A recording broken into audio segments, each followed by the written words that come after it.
To all the beautiful people who are watching this program, a very warm welcome to an episode on the icons of creativity.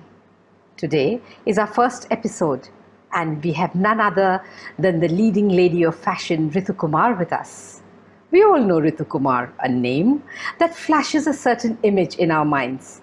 Images of clothing with Indian art, Indian craft and creativity, all put together in a unique and beautiful way in garments that she has been designing for over the last almost 5 decades, starting her career in Kolkata in a very small town using only a couple of hand block printing tables. Today, Ritu Kumar is an international name, a name to be reckoned with. She has designed the wardrobes of some of the most stylish women across the globe, including Princess Diana and Jemima Khan, not to mention Miss Universe Shushmita Sen and Miss World Aishwarya Rai. And of course, the list goes on.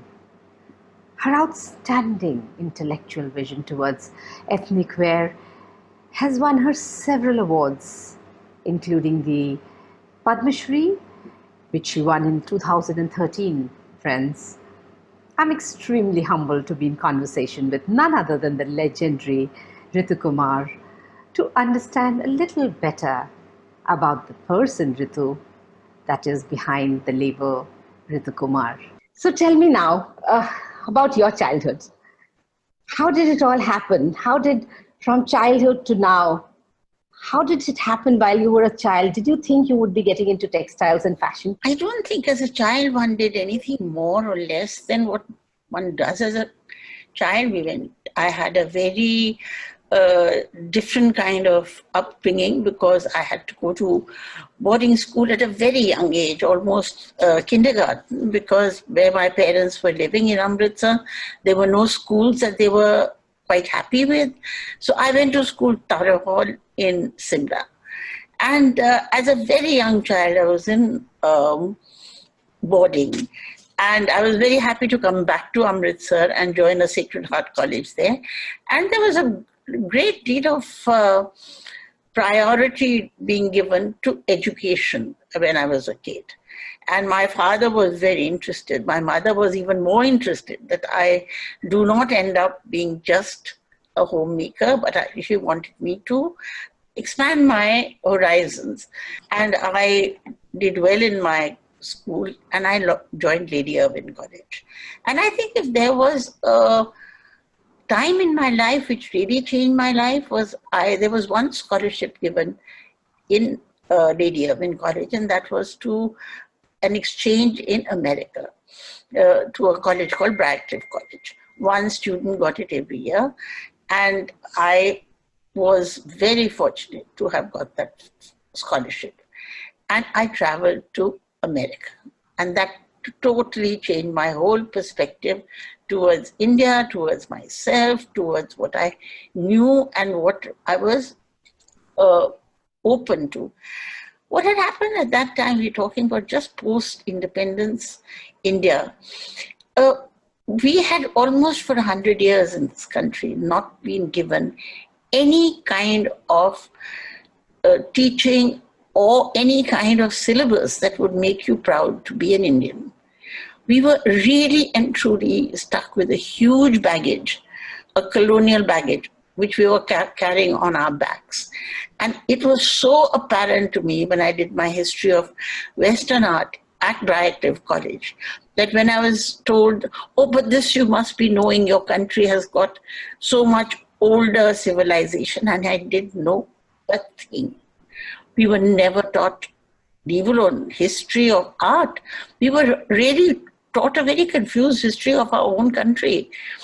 And so I finished that course, but in the meantime, during that course, in the evenings, I just read and read and read like there was no coming back. I was earning some salary from the library, and I read every book I could find on India, its culture, and I came back very convinced that this is what I want to do. Wow.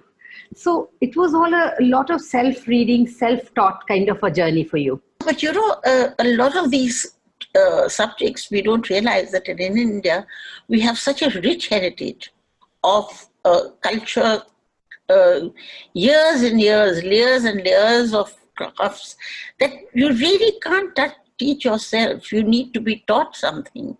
And I miss that. So when I got married, I'd known my husband 4 or 5 years, but even throughout that fact that I was engaged to him, I took the scholarship. He was very encouraging.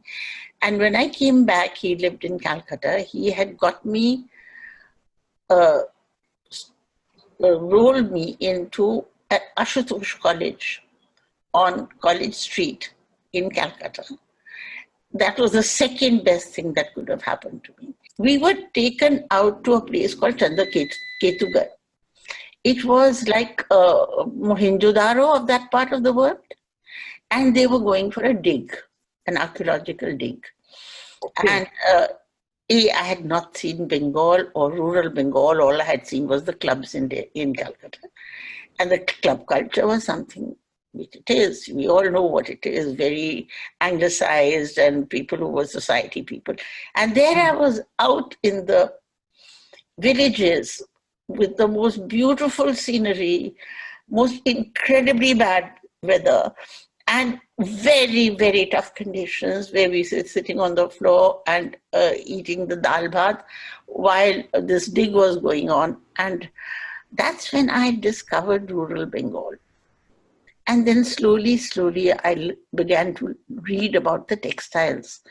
And why was that place there? Because it was on the banks of the river, of the Ganges River. And the English had come there, the British had, of course, were there, but also the French, as well as the Dutch. They had all set up colonies on the river, basically to take fabrics from India to Europe. And what was there at the moment when I went there?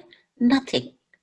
They had a huge printing industry there at that time. There, large industry doing textiles from Murshidabad, from Assam. There was nothing, absolutely nothing left. The only thing that you could find in the market in Calcutta there was imported fabrics that were sent out of India, printed in Lancashire with our prints and sold back to India. It really did something to me. I really thought this needs to change. We were the country that influence, that was the point of your influence? I mean, that's how it influenced? It was accumulating over years. You just don't have one time when you do it. But when I saw that, India at that point of time before the British came was exporting 25% of the world's textiles. And by the time there was post-independence, there were famines in India, and India had got 2% of its trade left. The rest of them had been taken away by the colonists. My goodness. So, Ritu, you had to actually feel that pain, that agony of the whole industry, the people in that industry. There were no industry left.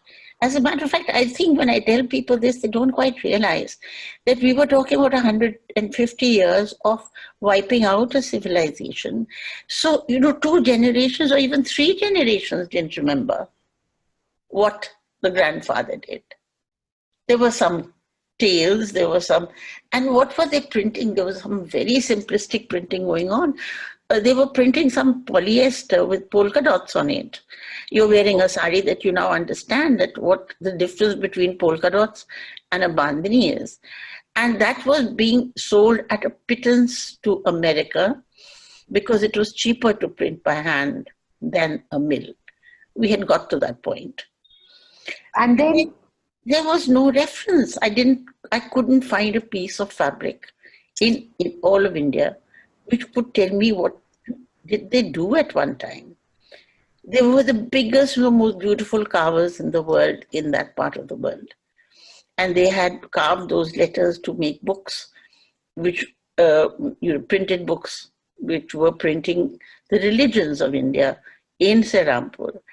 But I couldn't find much evidence of blocks, of printed blocks, because they were burning them for for everyday use.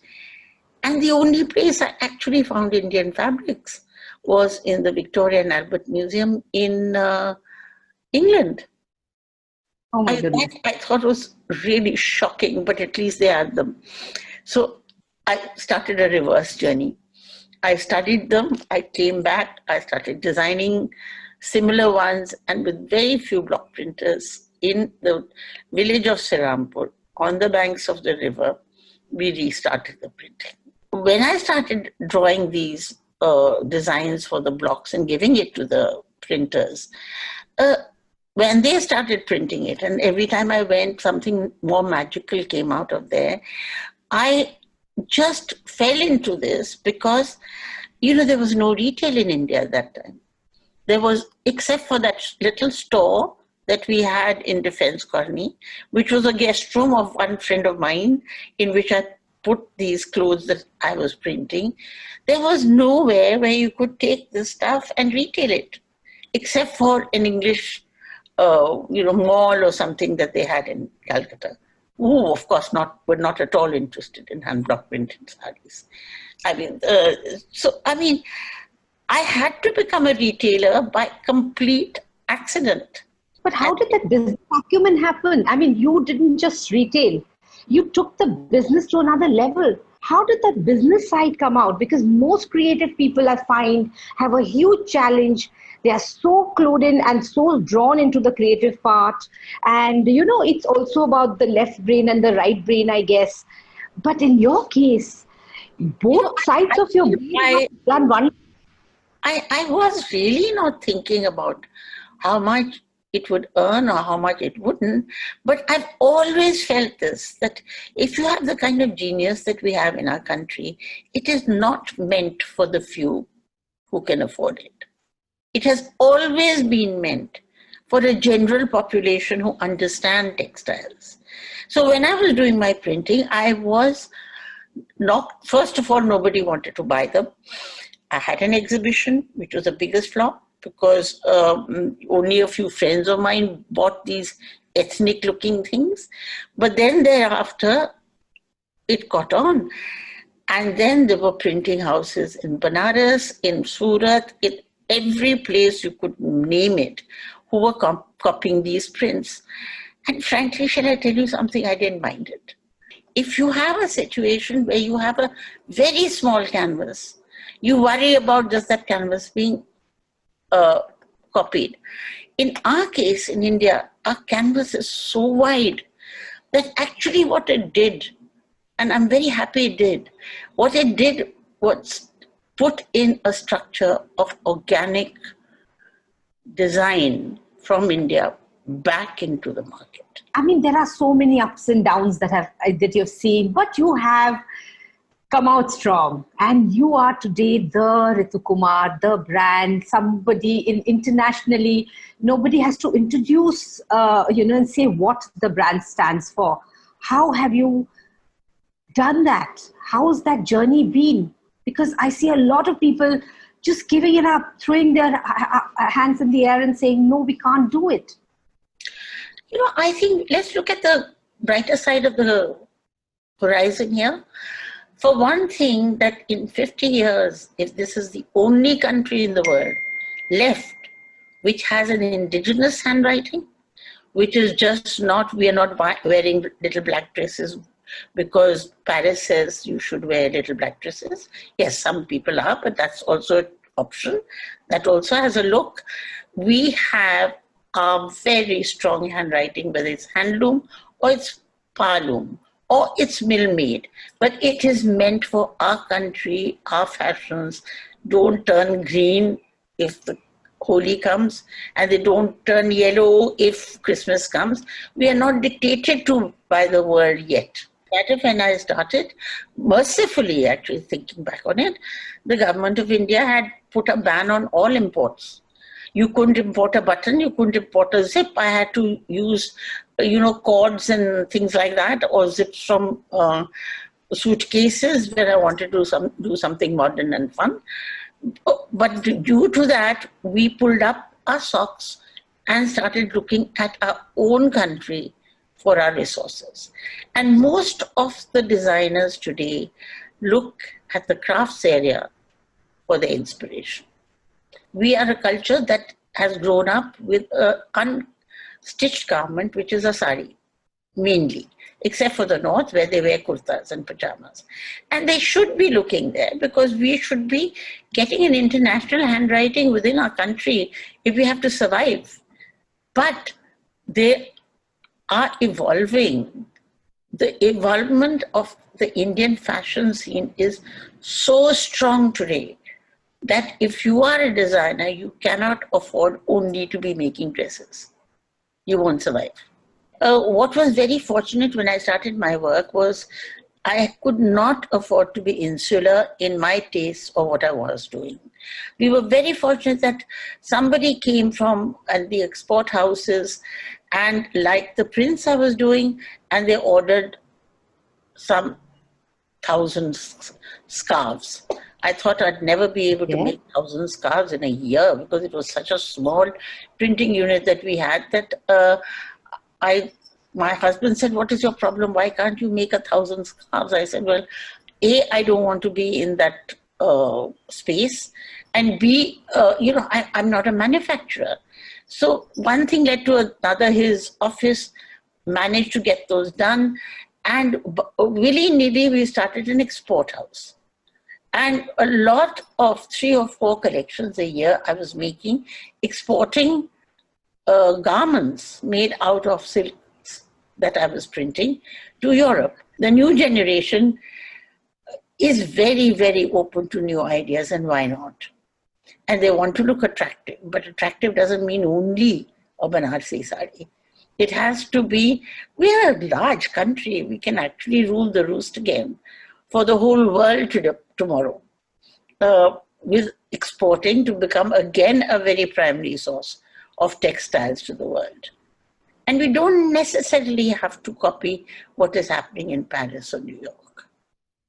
So the world is changing so very often. Every few decades, new things happen. Today, the new young people that you're talking about, of course, are very rightly said, they are also very conscious about their cuts and everything. But I also see that a lot of these young people are really not wanting to getting into a store and maybe having the touch and feel factor, which was so important for maybe a person like me or some of my other friends.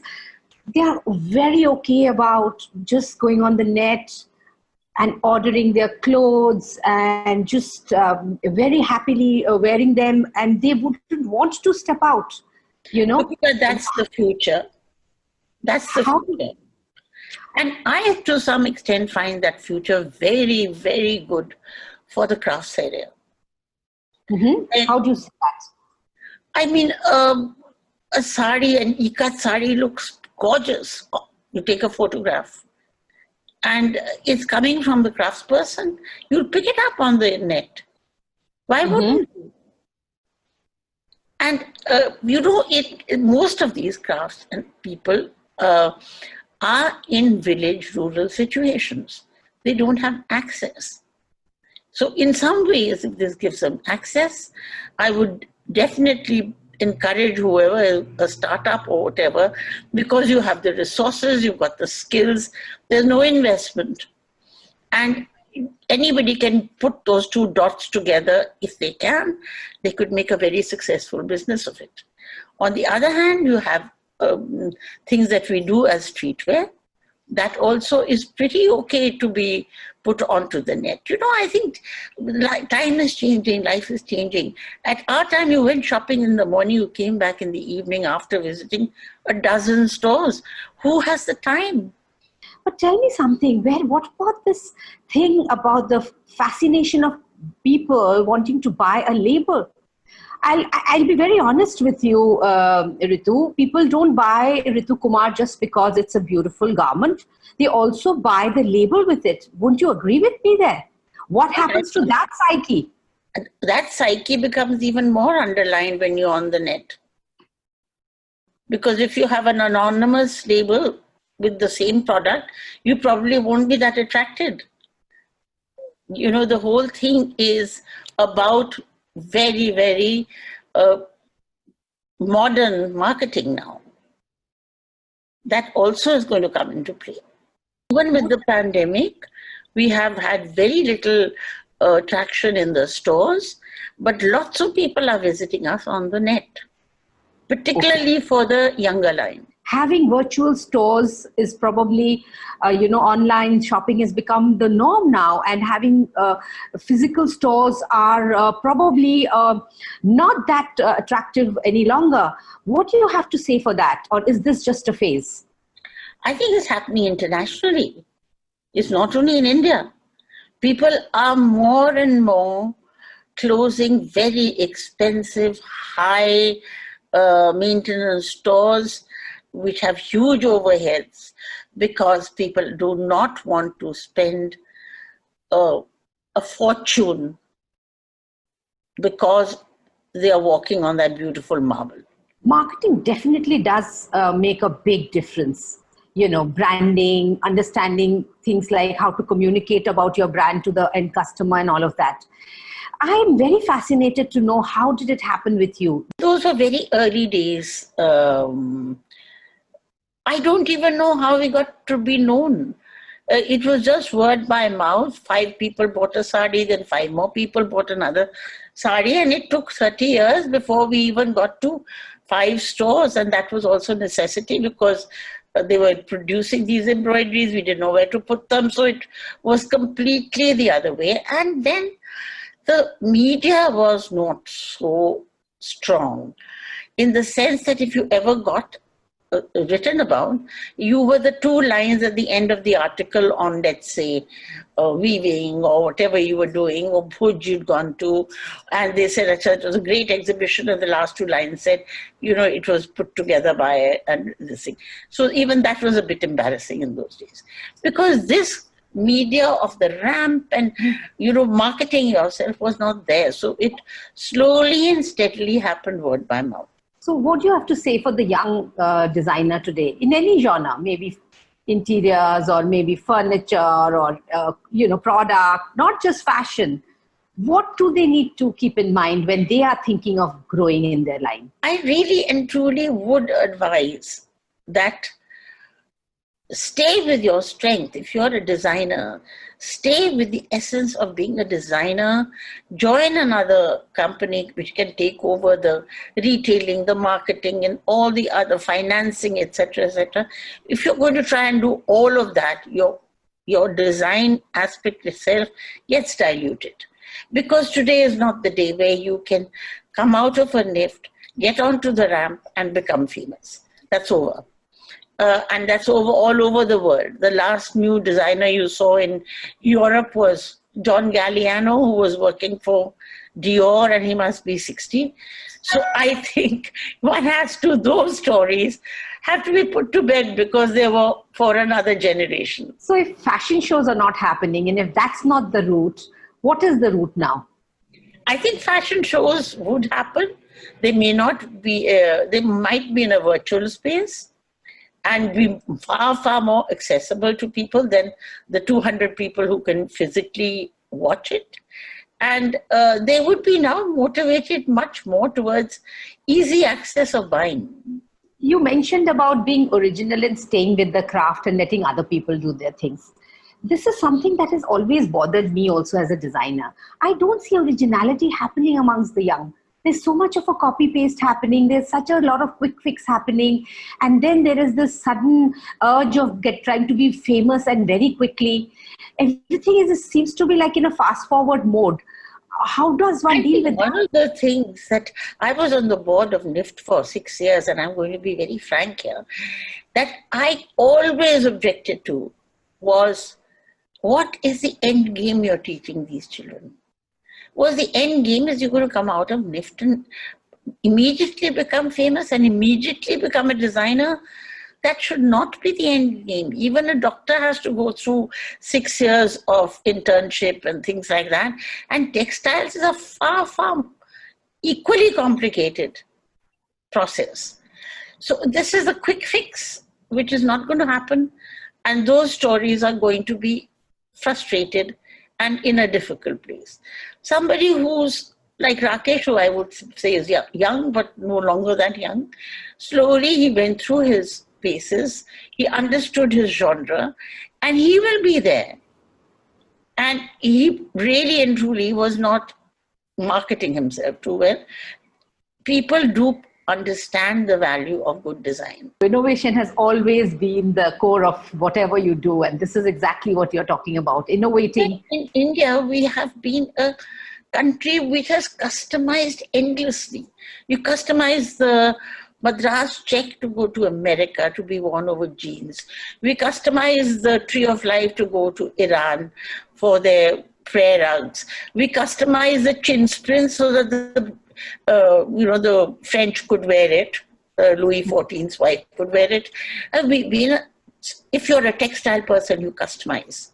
So we are still customizing, and I hope we will be perpetually customizing because it's in our genes. I have a long time plan. I'm writing a book which is taking kind of a look into the textile areas that I've been to. So if the younger generation wants to visit them, they will know where to go, because people don't really generally leave the cities too much to locate this. That's a great enriching journey that you could take. I'm doing that, and I'm doing the designs, and Amrish is doing the rest, which I'm very happy about. You have already written a book. Would you like to tell us a little more about it? Well, it came out of sheer necessity. It was called Costumes and Textiles of Royal India, when I was trying to find out what our old textiles look like. And there were not any to be looked at other than museums all over the world. So the next best thing I did was went to the Riyasats and requested them that, can you please open your trunks and let me see what your grandparents had. A lot of the trunks had been sold or melted down for their gold value, etc. But a lot was still there from traditional families. I got the most amazing joda from Sharmila Tagore, which she got from her mother-in-law, who got it from her mother-in-law. So I found a lot of those gems which we revived. And that has been a wonderful journey. Wow, and the wonderful. fact it wasn't difficult. You had to show it to the craftsperson, and it would take him a week, and the next week it would be done perfectly. So it is in their DNA as well. So you were not operating totally alone.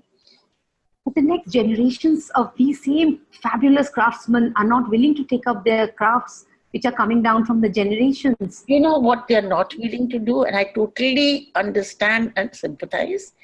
They are not willing to do the grind. If you've gone to a handloom weaver, have you seen the conditions they work in? They are pit rooms, they're dirty, they're full of, insects. It rains, and they're working with knee-deep water. That tedium they need to take out. You need to use your DNA to do the weaving. You don't need to have pitiful conditions to do them in. And last time I was in Banaras, yeah. I was shown a loom. I was so excited. A loom that they could do a Banaras sari on. It had light on top, light underneath. It was on a proper clean floor, and the shuttle was being thrown through some sort of a mechanized way. And what was the weaver doing? What he was supposed to be doing is getting the weave right. So if they can get themselves out of the pitiful conditions, I also have no quarrel with my embroidery people putting in a modern machine to do the embroideries on. Why not? They know how to do embroidery. They don't necessarily have to sit there with a needle and a thread and let their eyes go wrong. They can make the khakas for the embroidery. Maybe if they have to move, that is the way they should move. It's much better than going to Surat and carrying cloth. You can come back to your weaving district, put in your DNA there, but make sure that it is lucrative enough for you to be able to have a decent livelihood. Wonderful. I hope the young designers sensitized towards this. You see, a lot of them probably don't even know that this is the way forward and this is the way it can be done. This is And the reason I'm talking to you, because I hope somebody in the textile world, in the government, would also be listening. yes, this is the reason that we are talking and wanting to take your ideas, is so that this goes to the more and more people. Days of saying, please buy out of compassion. This man spent 100 years of his life doing it. I'm an NGO. Please, these people are so poor. No, let's do something that you have to buy it because it's so beautiful and you will not get it again. And, nobody buys out of compassion. They shouldn't. It should be the pride the worth of what you're buying. But people just see the success part of other people. I know of girls, young girls, who are aspirational about being another Ritu Kumar or a Sabyasachi. How does it happen? I mean, obviously they can't get it just like that. They have to work towards it. They have probably not seen the struggles behind the Ritu Kumar to be the Ritu Kumar that they see today. How do they know and understand the struggles? Of all the years in 94 to today, till last year, there used to be 5 Miss Indias vying to become Miss World and Miss Universe. I think 5 made it out of a couple of hundred. And the kind of terrible situations that I saw, the people who did not make it, I sometimes felt, was this worth it? Because, people will see Priyanka. But nobody really sees what's behind that. How much pressure that girl is under, we don't know. And so successes are something that people look at. But what makes you get to that success? And you have to be very, very confident within yourself or very committed to what you're doing to not fall into that trap. I wish I had an answer. Tell me, were there moments in your life where you felt absolutely, down and under and you thought, no? Yeah, there were many times when, twice at least, where we were told that you are outdated, you're no longer great product. What are you doing? These auntie clothes and this uncle clothes or whatever they used to call them. And again, a chunni and a sari. Just see, they should be wearing this latest, whatever it is. And I should look at it and say, is that me? I mean, I have something that I'm going and doing. By adding a fur coat, what am I trying to prove? In the month of May in Delhi, on my outfits, I'm going to put a fur coat. I mean, have you lost it? But I was much older by that time. Okay. I was not in my 20s. I was much more in my 40s, and this world of glamour really hadn't swept up that. Yeah, Did it affect you? Did it affect you? I had to just go back and say, look, if that is the way it's going to be, I'm not wanting to go there. I will not enjoy it because it's not me. You could try and say, okay, I want to make this 25 lakh lehenga with offered. Many times they offered collaborations of crystals and so on and so forth. And I said, I'd hate myself when I'm doing that. And I'm not going to do it because, each one has their own handwriting. Mine is organic, which is, I enjoy so much that I didn't do it. But I can understand the agony of somebody who may be faced with this. And most people are. Yes, unfortunately. To my mind, what you are saying, or how I understand, is that you are saying that it's okay to say no. If it doesn't align with your thoughts and your passion and your way of working, it's okay to say no. Because you can't be everything for everyone. Mm-hmm. You have to have, you have a face, you have an identity, you have who you are. You can't suddenly become something else because that is happening in fashion. That conviction is important. So it doesn't matter if the world is initially not accepting you or recognizing what you're doing. If one is committed. First hand block printed sarees. I had only made 25. It took me 2 years. Sold 2 pieces in an exhibition. And that also because they were good friends of mine who felt bad for me. That happens. If you do 10 things, you have to fail in 2 of them, 3 of them, 5 of them. And some may be successful. And that's evolution. So how important? Listen to the media when they say it's sold out. I don't know a single collection I've done in my life which has sold out. Oh, so this is complete media hype. I don't know whether it's media or not, but I think you're lucky if you sell 50%. That means you got 50% right. The others, of course, learn now what went wrong. Yes, I'm so glad you're saying this, because people do go wrong. And if you say that you have gone wrong, which means other people. Many times. I hope and I pray that everybody is listening to this. I mean, you're being so candid, so honest about everything that you're saying. It is so important. And with every medium, I did leathers. I tried to help out the leather industry in Shantiniketan. They were making the most very, very distraught kind of area where nothing was happening. The women used to paint by hand.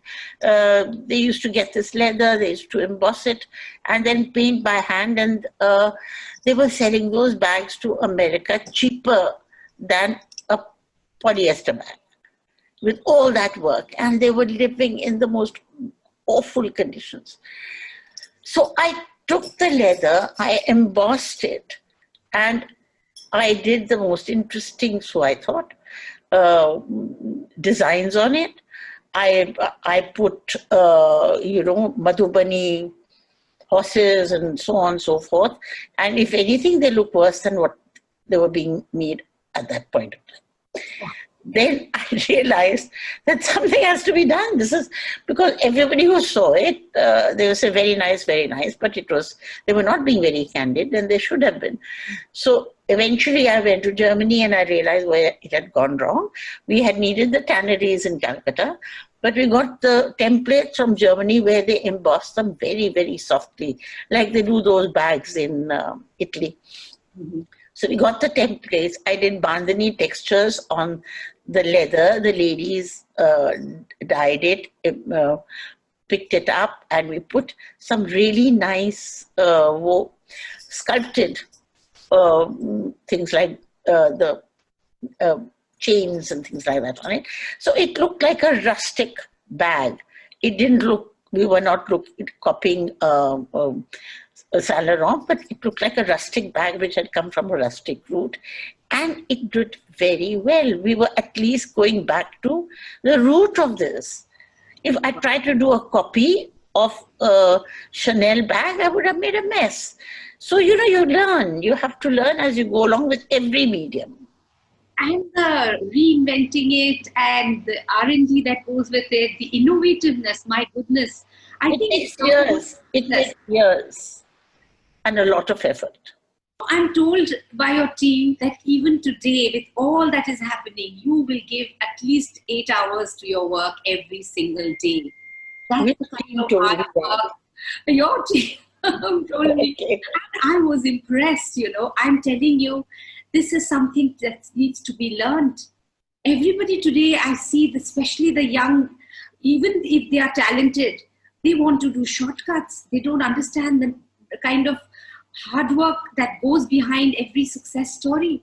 The number of hours. It's also the frustration of trying to get it right. You don't get it right in the first go, second go.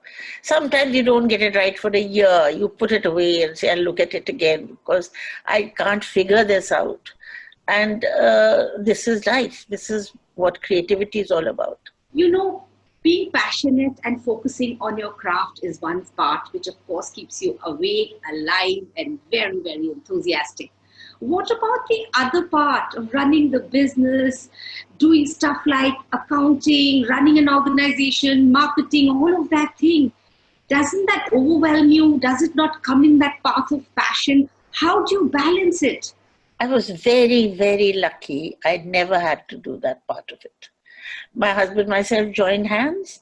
I did the creativity, and the rest of it, very fortunately for me, was taken up by him. And he's not a big believer in hype.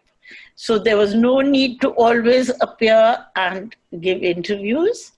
Okay. And I think that was a great savior, frankly. That's really great, because I think a lot of people who want to eventually expand either need to have people, specialists, to handle that part of the business on their team, unless they are life partners. In your case, you were very lucky. But otherwise, I think it's very important for anybody who wants to grow and grow well and grow systematically to have the right people handling the right part of the business. So that You put it perfectly.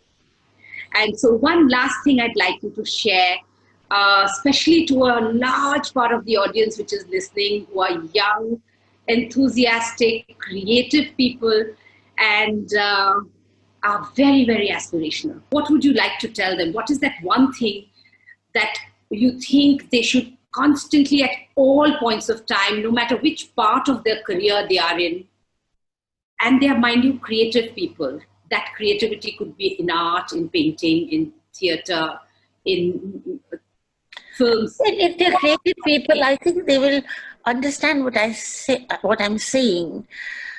Be hard on yourself. Do not accept what you've produced in the first go.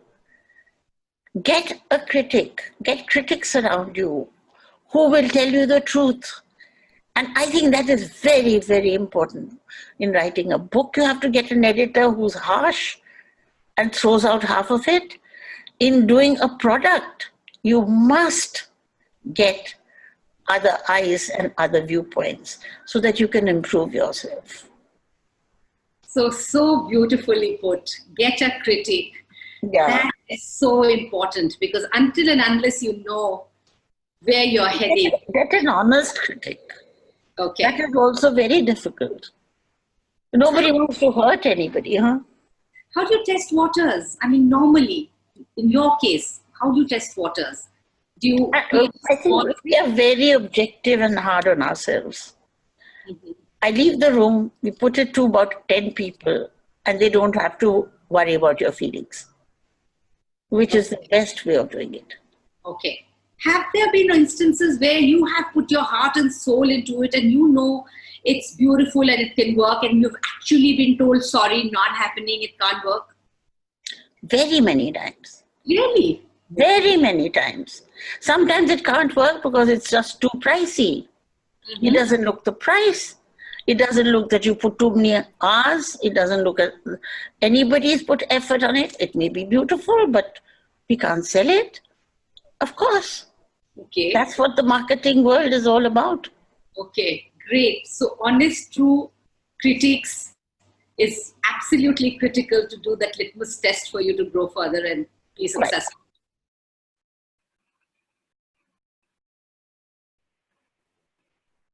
Right. Wow. I wish I could just go on and on asking her more and more questions, but I think we need to take the audience questions now. And before I take the first question, let me tell you something, Ritu. The sari that I'm wearing is my first sari of Ritu Kumar, way back, bought in the year 1989. Yes, almost 32 years ago. I just started my career and I was so keen to buy a Ritu Kumar. With little earnings, I marched into your store in Defense Colony, and here I am wearing this gorgeous piece of sari that you created 3 decades ago, more than that, and it is one of the best pieces in my wardrobe and so close to my heart. I can't even begin to thank you for creating such beautiful garments for women over the last so many decades. And people like me always have looked up to you and aspired to have beautiful garments from your collection all the time.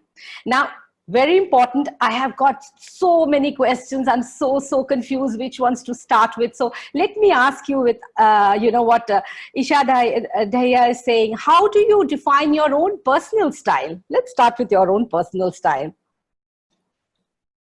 Personal styles in India, fortunately, are things that evolve.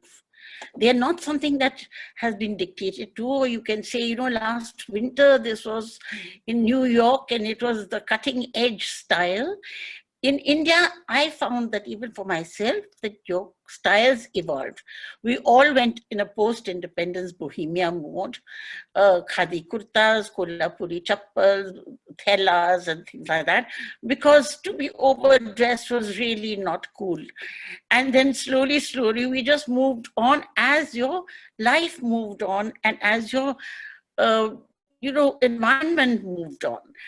Mercifully, I think I have really not been too much of a fashion victim. Okay. So you don't really have a personal style, or you think a certain kind of look is what Ritu Kumar is all about? I think mainly what happens in this country, and I think it happens with me a lot, I dress differently if I'm in Europe. I probably wear a jacket with churidar kurta and mix and match my things. I mean, you are not a prototype of anybody, or neither are you going to be a muse or endorse anybody. We in India have that. We're liable to be able to do that, which very few countries can. Okay, wonderful.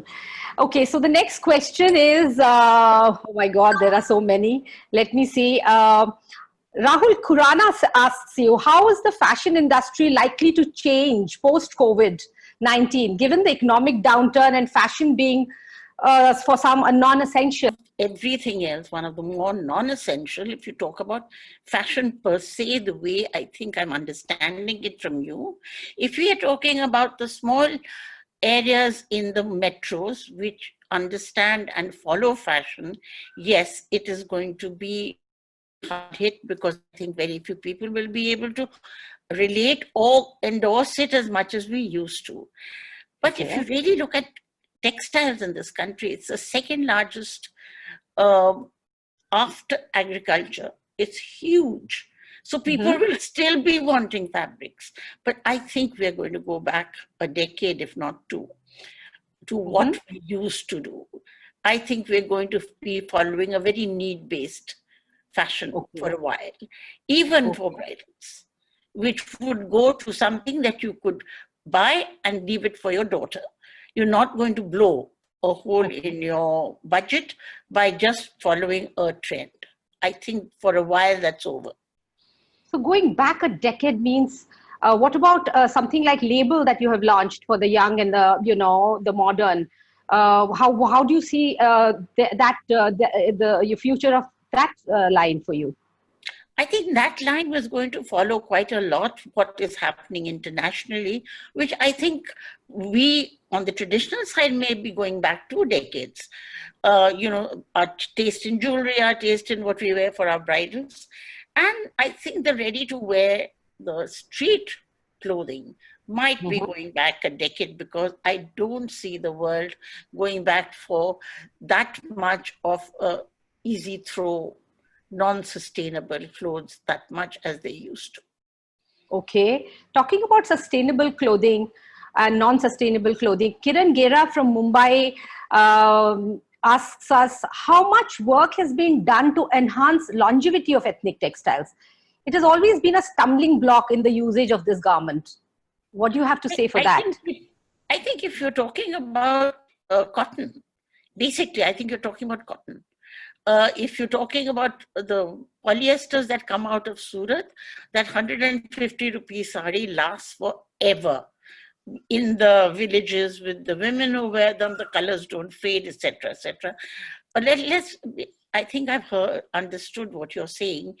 But if you're talking about clothing which is made out of cellulose fabrics or cotton fabrics, they don't last very long, and that's why they look more faded. But that's the look of tomorrow, I have a feeling.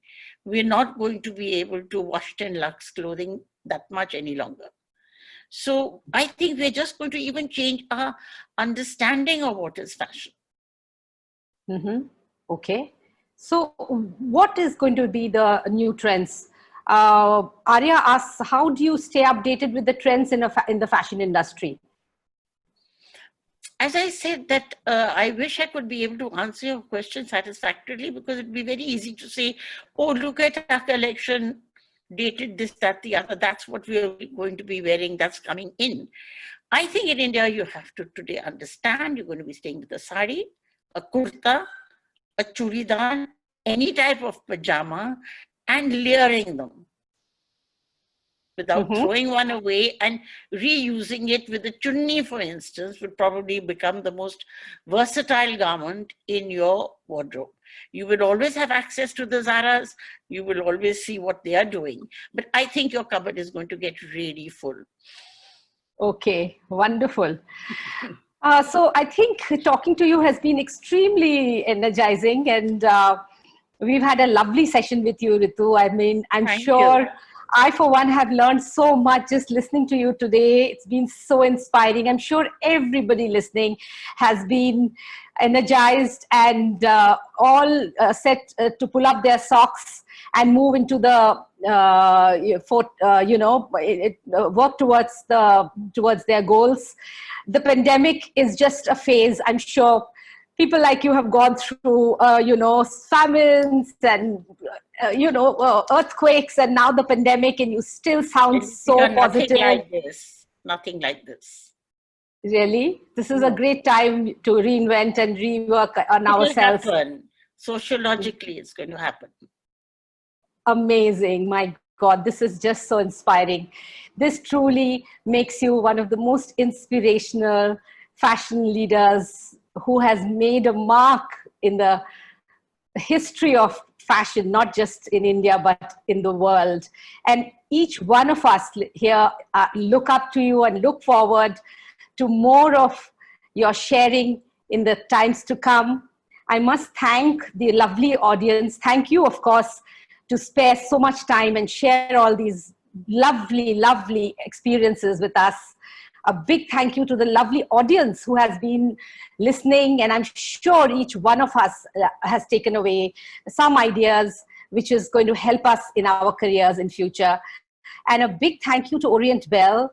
It's a company which has created and helped us to make this platform, a visionary company which is not just talking about art and design and tiles, etc., but talking about creativity, how to touch people's lives. And that vision of creativity, I'm sure, will help us grow as a great economy. And we are going to come out strong in spite of the pandemic. We have the icons like Ritu Kumar. And I must announce to this lovely audience that this is just the first conversation that I'm having. An icon like her. There'll be many more in the series. Will be powered by Orient Tiles. Thank you so much, Ritu. Thank you so much, the lovely audience. Before I say goodbye, there is a short 60-second clip of Radhika Apte, which is done on Yadi. So with that, again, thank you and namaskar. IT team. यदि तुम कर सकती प्रतीक्षा तन मन की थकान बिना, सबकी झूठी बातें सुन भी सत्य बोलना तुमने चुना। यदि देख सकती तुम सपने पर सपनों की दास नहीं, यदि तुम रख सकती समता, जीत मिले या हार मिले, दोनों एक समान समझती, बादल हो या धूप खिले। यदि कर सकती बात हो सबसे, सद्गुण अपने खोती नहीं, राजा के संग चलते हुए भी अपनी सरलता खोती नहीं। ये पूरी वसुधा है तुम्हारी, वो सब कुछ जो इसमें हो। हे बेटी, सबसे बढ़कर तुम नारी हो, तुम शक्ति हो।